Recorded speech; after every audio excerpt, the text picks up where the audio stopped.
Hey guys, we are doing two-step equations with fractions, and I'm actually going to skip slide 2 because this is from yesterday's lesson. If you want to see this one done out, it's in the other video with decimals and integers. Let's go ahead to slide 3. And this is just a one-step equation, but I wanted to show you something to help us clear out the fractions, because fractions can be kind of hard to work with sometimes, and I just want to show you a little trick that's going to help make it a lot easier. So if I wanted to get rid of this 1/2 that's being multiplied by the x, what would I do? I could divide by 1/2, yes. But when you divide by a fraction, remember what you actually do is multiply by the reciprocal, right? Keep, change, reciprocal. So I'm really multiplying by 2. Dividing by 1/2 is the same thing as multiplying by 2.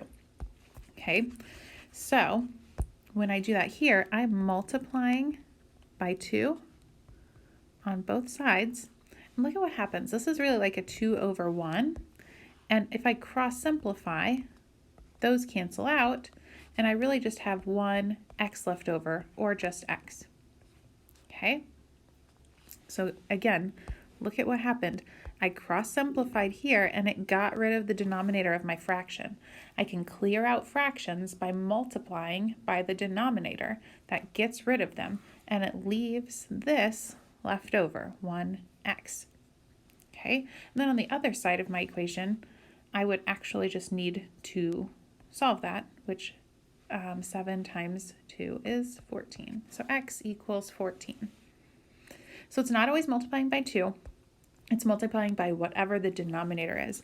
So just as a side note over here, if it was like 3/4 x, I could multiply this by 4. That would cancel out, and I'd get left over with 3x left over. That's what we're going to do. We're going to clear out fractions so we just end up with some nice whole numbers, and that'll make it a lot easier to solve. So let's go to slide 4. And it says 1/2 x plus 1/2 equals 7. So yes, you could totally subtract 1/2 and then divide by 1/2. If you love fractions, you can definitely do it that way, but I'm going to show you how to clear the fractions again.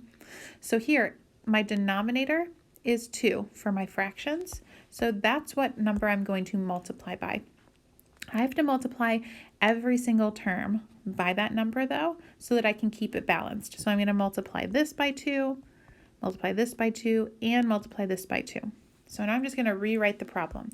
So again, these two cancel out. I get left over with 1x plus these two cancel out. I get left over with 1. So x plus 1 equals, and then 7 times 2 is 14. So I canceled my fractions, and I have a new problem left over. And look at how much easier this problem looks. X plus 1 equals 14. Now I would subtract 1 from both sides, and x equals 13. Done. See how much easier that was than working with those fractions? If you multiply by the denominator, you can clear out your fractions and then solve just using those whole numbers. All right, so this one, same idea, except we have 2 different denominators. So anytime I have more than one denominator, I'm going to start off my problem by actually just rewriting them all using a common denominator. So try to find your least common multiple to decide what your denominator should be. So I know I can take 8 and 4 and turn them both into eighths. So I'm going to change this to eighths. So it's really 7/8 a minus 6/8 equals 3. I don't have to do anything with that whole number yet because I'm just making common denominators.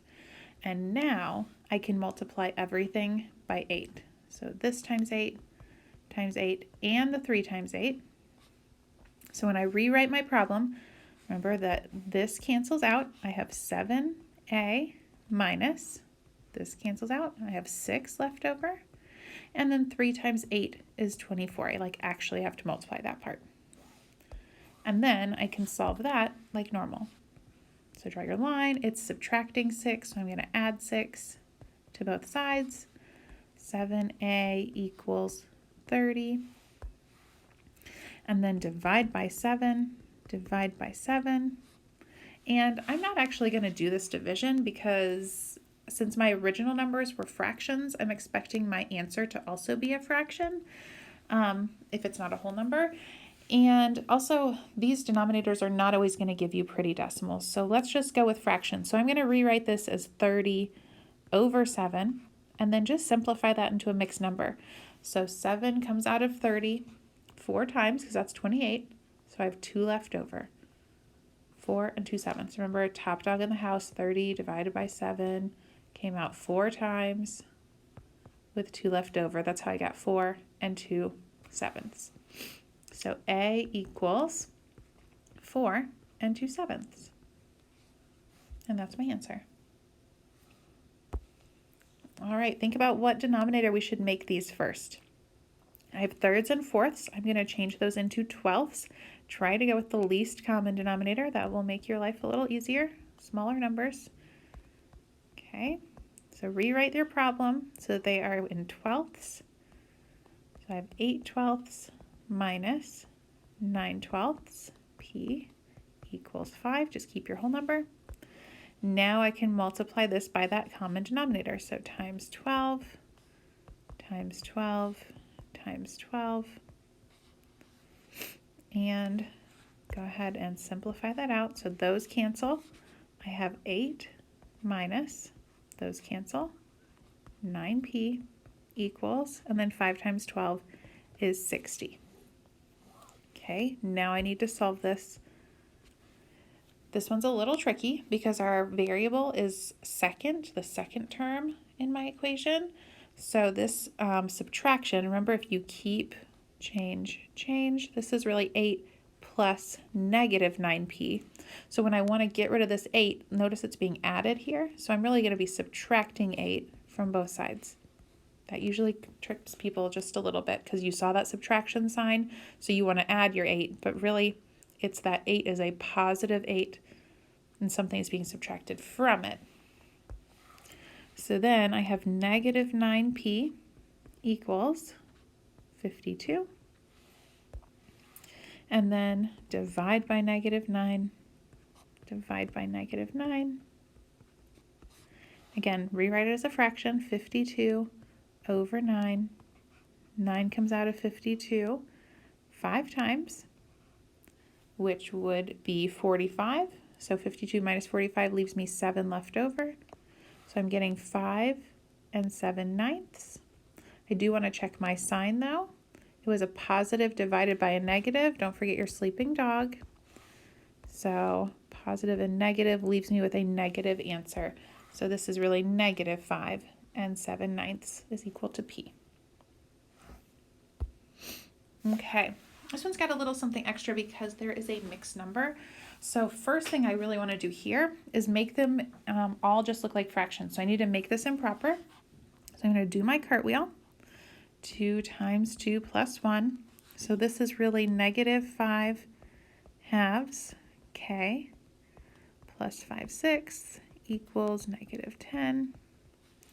Now I want to give them common denominators. So 2 can turn into 6, so I'm going to change them to sixths by multiplying by 3. So I have negative 15 sixths k plus 5/6 equals negative 10. And now I can multiply everything by 6 so I can clear that fraction. Times 6 there, and there, and there. So I have negative 15k plus 5 equals negative 60. And then solve. So it's adding 5. I'm going to subtract 5. But remember, negative 60 minus 5, if I keep, change, it's really negative 60 plus negative 5. So same signs, add and keep. So this is really turning into negative 65 being equal to negative 15k, which then I would need to divide by negative 15. Divide by negative 15. Again, just write it as a fraction. So 65 over 15. 15 comes out of 65 4 times because 4 times 15 is 60. And then that leaves me 5 left over. It's still not totally simplified though, because 5/15 can simplify to 1/3. So 4 and 1/3. 4 1/3 is equal to k. Let's check our sign real quick with my sleeping dog. So I had a negative 65 and a negative 15, which leaves me a positive answer. So positive 4 1/3 is my answer. Ooh, there are 3 different denominators here. Yikes. That's okay. If we clear our fractions, this problem is not going to be that bad. So look at it, 3 and 6 and 5. I need to have a denominator that all of those can become. So the smallest number, we can make all of those be 30. So I'm going to change these to 30ths. So multiply by 10, multiply by 5, multiply by 6.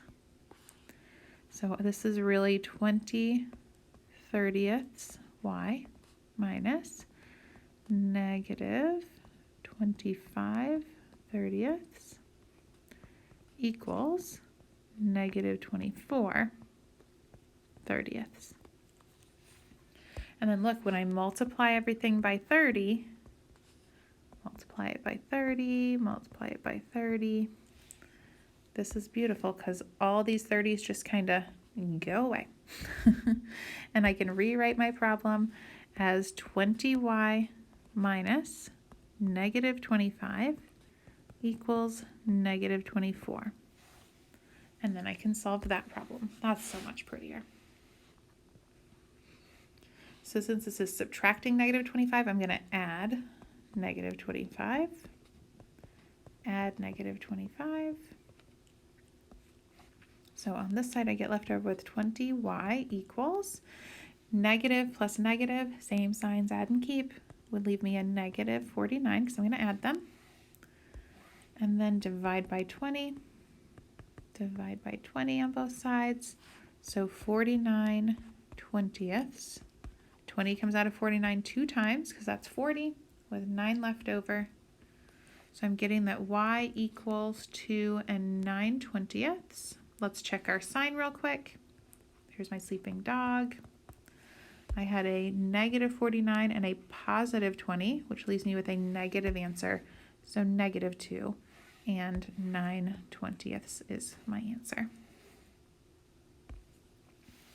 Okay, step 1 is going to be making these improper, and then common denominator, and then clear your fraction, and then solve the problem. Why don't you go ahead and try to do that and come back and I will solve it with you.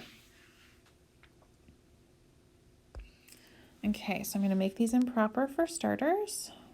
So this is 7/3 minus 5/3 m equals 3/5.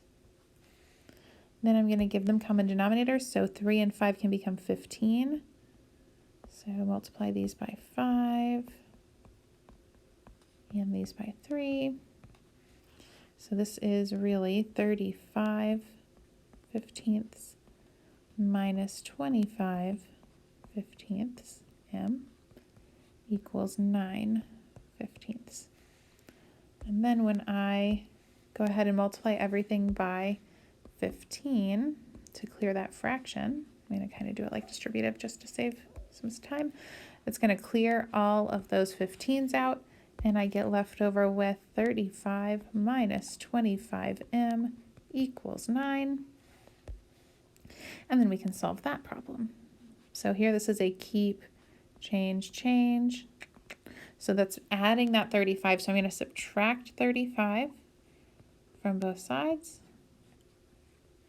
So negative 25m equals, this is a positive minus a positive, but the second one's bigger. So I'm going to do 35 minus 9,